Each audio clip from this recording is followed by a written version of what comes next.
Hello students, welcome to Education India. तो जो ये वीडियो होने वाली है वो चैप्टर नंबर फर्स्ट का पार्ट 3 होने वाली है, जिसके अंदर हम पढ़ने वाले हैं रोल्स क्या होते हैं, कॉम्पिटेंसी क्या होती है एचआरएम की। ठीक है, तो ये 3 टॉपिक पढ़ेंगे हम इसमें। ठीक है, इसके आगे आपको पता चल जाएगा 3 टॉपिक हम इसमें पढ़ने वाले हैं। तीसरा टॉपिक है स्टेटस। ठीक है, यानी पहला क्या पढ़ेंगे हम इसमें, रोल पढ़ेंगे कि एचआरएम का क्या रोल पड़ता है।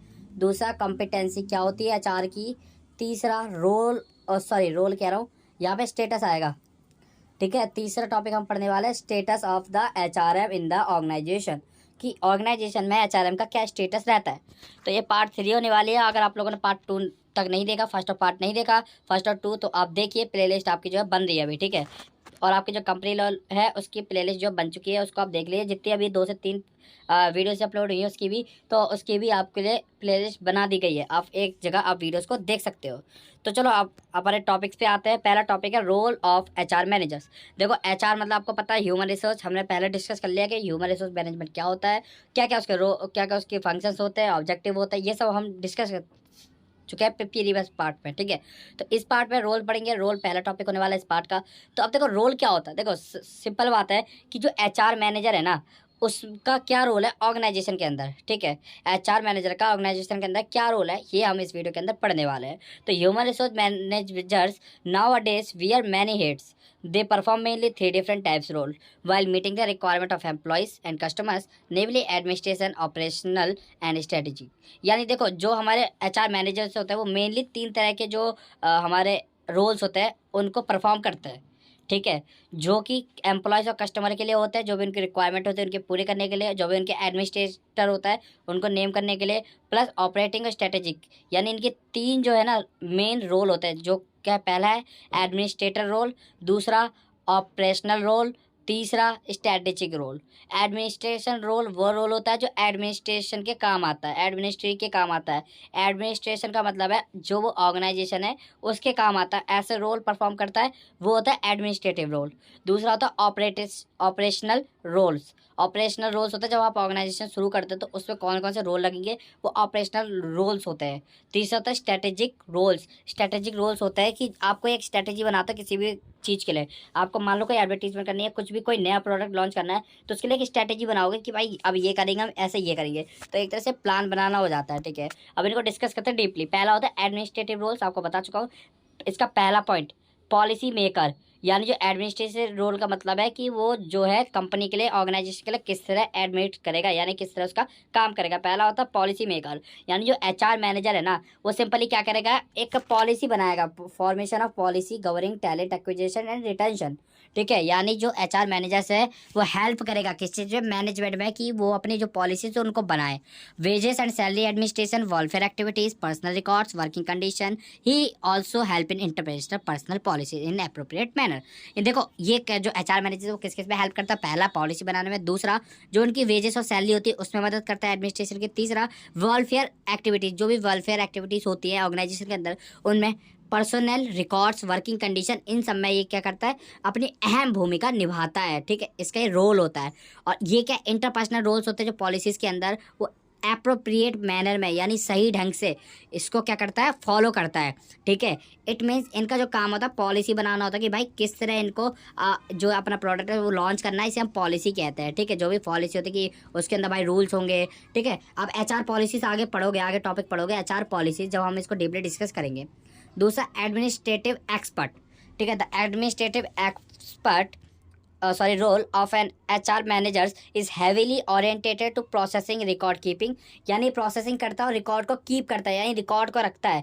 मेंटेनिंग एम्प्लॉय फाइल्स और HR related database, processing employees benefit claim, answering queries regarding leave example. ठीक है, अब देखो सिंपल देखो, एडमिनिस्ट्रेशन एक्सपर्ट का मतलब है कि ये सारे एडमिनिस्ट्रेशन का ही काम करता है। ठीक है, एडमिनिस्ट्रेटिव काम करता है। एडमिनिस्ट्रेटिव का मतलब होता है एक तरह से ऑफिस का। ठीक है, ऑफिस का बोलो या ऑर्गेनाइजेशन का बोलो, जो उसका काम होता है वो संभालता है एचआर मैनेजर। ठीक है, तो एचआर मैनेजर हेल्प ओरिएंटेटेड करता है प्रोसेसिंग, किसको ओरिएंटेड कहता है, प्रोसेसिंग के रिकॉर्ड के लेके, जो भी रिकॉर्ड है उनका कि कितने एम्प्लॉयज़ है, कितने ये एचआर में, कितने हमें मैनेजर्स है, कितने सुपरवाइजर्स है, इन सब का रिकॉर्ड रखना कि कितने वर्कर्स है, ये क्या होता है, रिकॉर्ड कीपिंग।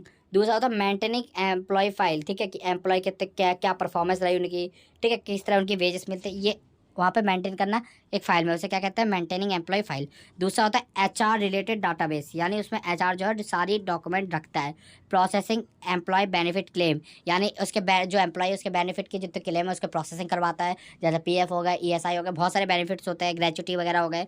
और जो भी आप क्वेरी के आंसर करते हो लीव के रिगार्डिंग, कि भाई आपके लिए लीव के कोई लेटर आया है, ठीक है, या किसी ने एप्लीकेशन दे दी कि भाई मुझे इतने सर मुझे इतने दिन की लीव चाहिए, तो उसको भी आप संभाल के रखते हो। और एग्जाम्पल हो सकता है जो भी नेचर का होता है एचआर का, ठीक है। तीसरा होता है एडवाइजर। ये जो एचआर मैनेजर होता है वो एज ए एडवाइजर भी वर्क करता है एक ऑर्गेनाइजेशन के अंदर। क्यों? क्योंकि उसी के एडवाइस पे पूरी फर्म चलती है, पूरी ऑर्गेनाइजेशन चलती है। जैसा वो स्ट्रेटेजी बताएगा वैसे ही वो जो फर्म है वो चलती है, ठीक है। It is said that personal management is not a line responsibility but a staff function. ये क्या स्टाफ फंक्शन होता है, लाइन रिस्पॉन्सिबिलिटी नहीं होती कि भाई ये चेन वाइज चले, ठीक है। The personal manager perform his function by advising. जो पर्सनल मैनेजर होता है वो क्या करता है, किस तरह परफॉर्म करता है, एडवाइस करके, सजेस्ट करके, काउंसलिंग करके। काउंसलिंग मतलब उसको समझा देना, अगर वो किसी चीज़ में कंफ्यूज है तो उसको अच्छे से बता देना, उसे काउंसलिंग कहते हैं। And helping the line managers in discharging their responsibility related grievance redressal, यानी जो भी उसको प्रॉब्लम्स है ना उनको घटाना, उनको कम करना। कॉन्फ्लिक्ट रेजोल्व करना, कॉन्फ्लिक्ट मतलब तनाव, ठीक है, कॉन्फ्लिक्ट मतलब होता है तनाव रिजॉल्व करना। एम्प्लॉय सिलेक्शन और ट्रेनिंग करना, ये सब किसका काम होता है, एचआर मैनेजर्स का। फिर अगला होता है हाउस कीपर। हाउस कीपर एक तरह से होता है हाउस का जो काम करता है, ठीक है। फॉर एग्जाम्पल ये क्या करता है, रिक्रूट करता है एम्प्लॉयज़ को, प्री एम्प्लॉय से उनकी टेस्टिंग करता है कि भाई अब ये क्या हमें प्रमोशन करना चाहिए, इनका ये प्रमोशन के लायक है या नहीं, वो सब चेक करना। फिर रेफरेंस चेकिंग कि भाई ये किसी एम्प्लॉय के उसमें तो नहीं आया, सर्वे करना। Time keeping, wages and salary administration, ठीक है, ये तो मैंने आपको बता चुका हूँ कि वेजेस और सैलरी के अंदर भी ये काम करता है, ठीक है। फिर इसके बाद पांचवा आता है काउंसिलर। देखो काउंसलिंग हमने जान लिया था, काउंसलिंग को जो करता है वो काउंसलर होता है, ठीक है। HR manager discuss various problems of employee relating with the work career their supervisors, colleagues, health, family, finance, social, और advice them to minimise and overcoming problems if any. देखो एचआर मैनेजर क्या करते हैं, simply क्या करते हैं, जो employees को प्रॉब्लम होती है किसी के भी रिगार्डिंग हो सकती है, रिलेटेड हो सकती है, या तो वो काम के रिलेटेड हो, कैरियर के भी हो सकती है। उनके सुपरवाइजर से अगर उन्हें प्रॉब्लम है, वो कुछ तंग कर रहा है या कुछ ज़्यादा अधिक कर रहा है और उससे उन्हें परेशान है, तो वो भी बता सकते हैं। कलीग्स हैं, उनसे कोई प्रॉब्लम है, हेल्थ का कोई इशू है, फैमिली, फाइनेंशियल और सोशल कोई अगर उन्हें इशू है, प्रॉब्लम्स है, तो वो शेयर करते हैं। फिर एडवाइस करता है जो भी एचआर मैनेजर होता है एम्प्लॉय को कि वो मिनिमाइज कर दे, यानी कम कर दे, और ओवरकमिंग प्रॉब्लम्स को, यानी जो आने वाली प्रॉब्लम्स है उनके लिए वो तैयार रहे और उनको जो है कम कर दे, ठीक है। फिर उसके बाद आता है वेलफेयर ऑफिसर। वेलफेयर ऑफिसर क्या होता है, personal manager is expected to be a welfare officer of the company. As welfare officer provide maintain canteens. Welfare क्या होता है, जो सिंपली कैंटीन प्रोवाइड करवाता है, hospital, creches, educational institutes, clubs, libraries, cooperative credit societies, consumer store, और ठीक है, ये अंडर फैक्ट्रीज एक्ट आते हैं। और जो welfare officer are expected to take care of safety, health, welfare of employees. Welfare का मतलब होता है कि सिंपली जो इनके एक तरह से संगठन होता है, ठीक है, संगठन कहते नहीं लेकिन हाँ इसको एक तरह से कह सकते हो आप कि ये संगठन होता है, एक समूह होता है जो वेलफेयर का काम करता है। वेलफेयर का काम क्या होता है, लोगों को अच्छी सुविधा पहुंचाना, ठीक है, तो ये एज अ वेलफेयर ऑफिसर भी काम करता है एक ऑर्गेनाइजेशन के अंदर। फिर आता है लीगल कंसल्टेंट, ठीक है। लीगल कंसल्टेंट का मतलब अगर इनके कोई भी डिस्प्यूट हो जाता है, ठीक है, कोई भी केस हो जाता है, उसको हैंडल करना, ये लीगल डिस्प्यूट हो जाता है, ठीक है, कंसल्टेंट हो जाता है। HR managers play a role of grievance handling, यानी जो भी उन्हें प्रॉब्लम है उनको हैंडल करना। सेटिंग अप डिस्प्यूट, जो भी उनके बीच में या उनके एम्प्लॉयज़ के बीच में या किसी भी कंपनी तो कंपनी के बीच में डिस्प्यूट हो रहा है, उनको क्या करना, अराइज होने से पहले यानी बढ़ने से पहले कम करना। हैंडलिंग डिसिप्लिनरी केसेस, यानी जो भी केसेस होते हैं उनको डिसिप्लिनरी यानी डिसिप्लिन के रूप में, डिसिप्लिन फॉलो करते हुए उनको हैंडल करना, ठीक है। जो भी जॉइंट कंसल्टेंसी है और इंडस्ट्रियल ट्रिब्यूनल है वहाँ जाना, सिविल कोर्ट, ठीक है, इन सब में पार्टिसिपेट करना। ये तो होता है एडमिनिस्ट्रेटिव रोल जो पूरी ऑर्गेनाइजेशन के लिए करता है, ठीक है। अब ऑपरेशनल रोल, इसका ऑपरेशनल रोल क्या होता है, मेन जो ऑपरेशनल है वो क्या होता है, पहला रिक्रूटर, ठीक है, winning the war of for talent, ठीक है, winning the war for talent, ये एक लाइन है। Winning the war for talent का मतलब है जो टैलेंट है उनके लिए वॉर जीतना, ठीक है, यानी टैलेंटेड के लिए वॉर जीतना has become an important job of HR manager recent time view growing competition for people processing requesting knowledge skills experience. HR manager have to use the experience to good effect lying down career path to new recruiter without increasing financial burden to the company. देखो simple बात है कि ये point कहना क्या चाहता है, जो रिक्रूटर वाला पॉइंट है ये कहना चाह रहा है कि जो रिक्रूटमेंट है ना वो एचआर मैनेजर का एक मुख्य है यानी मेन काम होता है। क्योंकि आजकल क्या है ना, जो आजकल कंपटीशन बढ़ रहा है, ठीक है, नॉलेज, स्किल और एक्सपीरियंस तीनों का कंपटीशन बढ़ रहा है, जिसके कारण हमें अच्छे एम्प्लॉयज़ चुनना मुश्किल हो जाता है, क्योंकि सारे अच्छे हैं तो हम किसको निकालें। तो जो एचआर मैनेजर होता है उसका मेन काम क्या होता है कि वो सिलेक्ट करता है, ठीक है, वो रिक्रूट करेगा, यानी पहले देखेगा कि भाई कौन कौन सा किस किस बंदे के पास ये स्किल है जो मुझे चाहिए, और ये इसके बाद कितना एक्सपीरियंस है, एक्सपीरियंस के साथ इससे कितना आता है, ठीक है, एक्सपीरियंस तो ठीक है, इससे कितना आता है without any finance increasing financial burden, ठीक है, यानी कंपनी पे कोई भी एक्स्ट्रा फाइनेंसिंग ना देके, कोई एक्स्ट्रा एडवर्टीजमेंट ना करके, ठीक है, या एक्स्ट्रा कोई भी खर्चा ना देके, अगर एचआर मैनेजर रिक्रूट करता है, ठीक है, उसे रिक्रूटमेंट कहते हैं। इसको भी हम आगे पढ़ेंगे। Training, development, motivator. Apart from talent acquisition, देखो सीधा talent retention is also important to this end. HR manager have to find skill deficiencies from time to time, offer meaningful training opportunities. Simple meaning है कि जो HR manager है उसको find करना होगा कि जो भी उसके पास मेंबर आया है, या जो जिसको भी जिस भी कैंडिडेट को उसने सिलेक्ट किया है उसके पास वो स्किल है या नहीं, उसके स्किल को पहचानना, उसको इम्प्रूव करवाना, उसको डेवलप करवाना, उनको ट्रेनिंग देना, ठीक है, सिंपल बात है, उनको ट्रेनिंग देना, ट्रेनिंग अपॉर्चुनिटीज देना, ताकि वो अपने स्किल्स को इंक्रीज कर सकते हैं, उनको मोटिवेट करके भाई तुम ये काम कर सकते हो, ट्रेनिंग के थ्रू वो मोटिवेट होता है कि हम ये काम कर सकते हैं।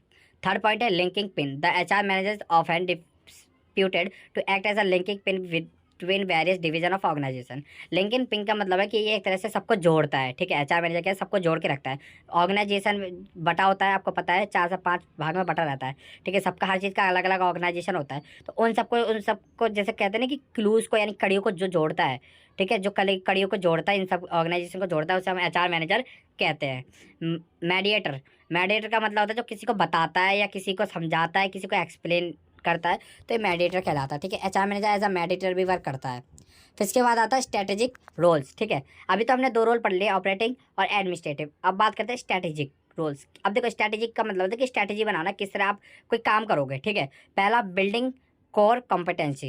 HR managers have a great role in developing core competency by the firm. A core competency is a unique strength, यानी कि स्ट्रेंथ पहचानना आपको ऑर्गेनाइजेशन की ऐसी कि जिससे आपका जो भी है ना कि आपका कोई कॉपी ना करे, ठीक है, आपको भी मान लो आप कोई भी प्रोडक्ट नया लॉन्च कर रहे हो, तो उसके लिए कॉम्पिटेंसी बिल्ड कर लेना है, कि उसकी एक स्ट्रेंथ बना लेना है यूनिक, कि कोई भी बंदा समझे कि हाँ ये इस ऑर्गेनाइजेशन का प्रोडक्ट है। दूसरा, प्रोवाइडिंग पर्पसफुल डायरेक्शंस, यानी जो भी एम्प्लॉयज़ है ना उनको एक ऐसी डायरेक्शन ले जाना जो पर्पसफुल है, जिससे आपके ऑर्गेनाइजेशन को पर्पस होता है, ठीक है, यानी कि आप ऐसे कहीं मान ले जाना कि भाई आपको बोला कुछ और आप कुछ कर रहे हो, ठीक है, तो आपको वही करना है जो पर्पस ऑफ ऑर्गेनाइजेशन होगा, ठीक है। क्रिएटिंग कम्पिटेटिव एडवांटेजेस, यानी आपके जो ग्लोबल मार्केट पे है वहाँ पे आपको प्लेस बनाना होगा, क्योंकि आपको पता है कि foremost goals of any business organisation, यानी आपके जो है ना कि कंपनी जो है बहुत सारी मार्केट्स में अवेलेबल नहीं होती है, ठीक है, आपको अपनी मार्केट में एक तरह से गुडविल बनाना है, ताकि लोग जो है आपके प्रोडक्ट को खरीदे, आपके जो भी नया प्रोडक्ट आ रहा है उसके इसमें आपको सपोर्ट कर सके, ठीक है। अब आते हैं कॉम्पिटेंसी के ऊपर। कॉम्पिटेंसी का मतलब होता है कि वो कैपेबल कितना होता है। The job of HR manager is quit complex challenging. जो एचआर मैनेजर की जॉब होती है ना वो कॉम्प्लेक्स से भरी रहती है, कॉम्प्लेक्सिटी से भरी रहती है, चैलेंजेस से भरी रहती है। In order to be find successful several qualities, यानी एचआर मैनेजर को अगर सक्सेसफुल होना तो उसके अंदर कुछ क्वालिटीज़ होनी चाहिए। उनमें से पहली होती है एजुकेशनल क्वालिफिकेशंस, यानी उसके कितनी एजुकेशन होनी चाहिए। पहली, डिग्री ऑफ रिकॉग्नाइज यूनिवर्सिटी, यानी उसके पास किसी भी रिकॉग्नाइज यानी कोई भी रजिस्टर्ड कोई भी ऑथोराइज यूनिवर्सिटी से डिग्री होनी चाहिए, कि भाई जैसे दिल्ली यूनिवर्सिटी है, ठीक है, आप दिल्ली यूनिवर्सिटी से बीकॉम कर रहे हो तो आपके पास एक डिग्री है कि भाई आपने दिल्ली यूनिवर्सिटी से बीकॉम किया, रिकॉग्नाइज यूनिवर्सिटी है वो, ठीक है। अगर आप कहीं से एचआर का कोर्स करते हो, एचआरएम का, ठीक है, किसी भी यूनिवर्सिटी से रिकॉग्नाइज से, तो वो होना चाहिए। दूसरा, पोस्ट ग्रेजुएशन होनी चाहिए, diploma in sociology, social work, human resource management में हो सकता है, इंडस्ट्रियल रिलेशन हो सकता है, labour welfare, labour law, MBA with specialisation in HRM, यानी आप एमबीए करो विद स्पेशलाइजेशन इन एचआरएम। आप अगर ये कोर्स करते हो तो आप जरूर एचआरएम बन सकते हो, यानी एचआरएम बनने के लिए क्या क्या कैपेसिटी होती है वो हम जान रहे हैं। Degree law will be additional desirable qualification, अगर आप लॉ की डिग्री भी कर लेते हो तो वो एडिशनल मानी जाती है, तो वो उससे भी आप एज अ एचआरएम कहीं पे काम कर सकते हो।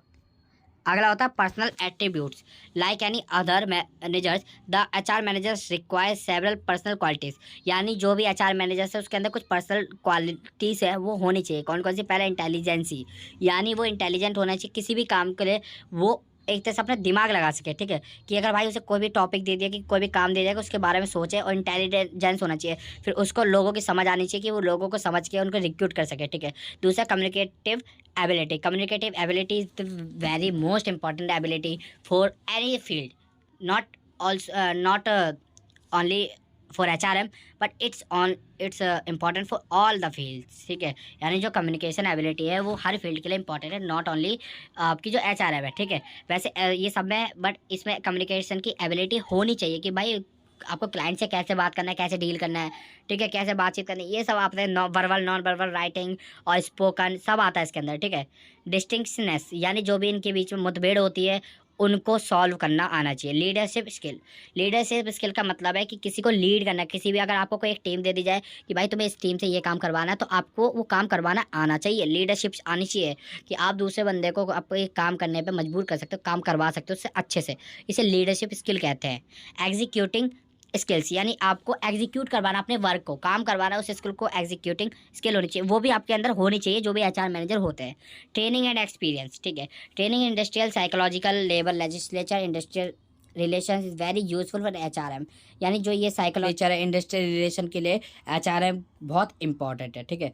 प्रोफेशनल एट्रीब्यूट्स यानी वो एक तरह से प्रोफेशनल होने चाहिए ताकि वो लोग ग्लोबल एनवायरनमेंट में प्रोफेशनली क्या कर सकता है, नॉलेज हो अगर उसे सोशोलॉजी साइकोलॉजी और लॉ की, तो वो क्या कर सकता है, प्रोफेशनली किसी भी पार्टी के साथ डील कर सकता है, किसी भी क्लाइंट के साथ डील कर सकता है, ठीक है। एज अ उसे प्रोफेशनल होना चाहिए, ठीक है। यानी उसके पास कोई भी प्रोफेशनल डिग्री होनी चाहिए। अब बात करते हैं स्टेटस। अब देखो एक HR है, ठीक है, HR मैनेजर है, उसका क्या स्टेटस रहता है एक ऑर्गेनाइजेशन के अंदर, वो जानते हैं, ठीक है। In early days of industrialisation HR manager वो consider as a second class officer. यानी HR मैनेजर जो है as a second class officer होता है एक ऑर्गेनाइजेशन में, ठीक है। यानी मालिक के बाद मान सकते हो एक दूसरा मालिक, ठीक है, दूसरा ऑफिसर होता है ऑर्गेनाइजेशन में। But today HRM is treated as philosopher specialised, ठीक है। अब ब्रीफ डिस्क्रिप्शन टू इवॉल्विंग, अब हम ब्रीफ डिस्कशन करते हैं। देखो इसको देखो, पहले क्या मानते थे कि ये सेकंड क्लास ऑफिसर है, ठीक है, यानी सेकंड B क्लास में आता है। अब क्या हो रहा है कि HRM जो है वो किसको एज अ फिलोसोफर, यानी उसके साथ फिलोसोफर क्या किया जा रहा है, ट्रीट किया जा रहा है कि वो एज अ फिलोसोफर है, ठीक है। ऐसा पहला पॉइंट है the policeman. As a policeman होता है कि भाई वो वर्क करवाता है, उसकी एज रेस्पॉन्सिबिलिटी है तो वो अवॉइड नहीं कर सकता, ठीक है। जो उसके रिस्पॉन्सिबिलिटी मिली है वो एज अ वॉच डॉग की तरह उनसे काम करवाएगा, ठीक है। ये होता है पुलिसमैन की duty.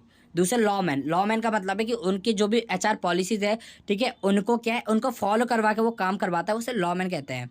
The liaison man with the passage of time trade union become powerful employ required to someone deals negotiated with the union. अगर उसको बोला जाए कि भाई तुम्हें यूनियन के साथ डील करना है तो उसको ये आना चाहिए, ठीक है। द कैटरिंग मैन सब एलाइटमेंट employers began to provide welfare facilities like canteen, ठीक है, क्रैच, ये सब जो प्रोवाइड कराता है तो वो भी उसको होती हैं, ठीक है। वो स्टेटस होता है कि वो प्रोवाइड करा सकता है, कि वो केटरिंग मैन होता है। पांचवा होता है welfare man. Today HR manager consider an expert in human relation. He is expected to improve productivity by fulfilling mat of economic sociology psychology needs. यानी जो भी HR मैनेजर है ना उसको एज अ एक्सपर्ट कंसिडर किया जाता है कि ह्यूमन रिलेशन में, कि वो ह्यूमन को प्रोडक्टिविटी फुलफिल करवा रहा है, इकोनॉमिकली सोशली और साइकोलॉजिकली नीड्स जो भी है उसकी वो फुली करवा रहा है, एस्पिरेशन दे रहा है, ठीक है, इंस्पिरेशन दे रहा है। तो ये होता है हमारे स्टेटस HRM का। तो हमने इस वीडियो के अंदर तीनों टॉपिक डिस्कस कर लिए हैं। तो आप लोगों ने अगर पहले पार्ट नहीं देखा तो आप जरूर देखना, फिर इस वीडियो को देखना, वरना आपको ये वीडियो समझ में नहीं आएगी, ठीक है। तो आई होप आप लोग को वीडियो अच्छी लगी होगी। वीडियो से कहना चैनल पर नए हैं तो चैनल को सब्सक्राइब भी कर देना, टेलीग्राम ग्रुप को ज्वाइन कर लेना, लिंक डिस्क्रिप्शन बॉक्स में दे दिया। तो मिलते हैं जल्दी नेक्स्ट वीडियो में। Thank you so much for watching.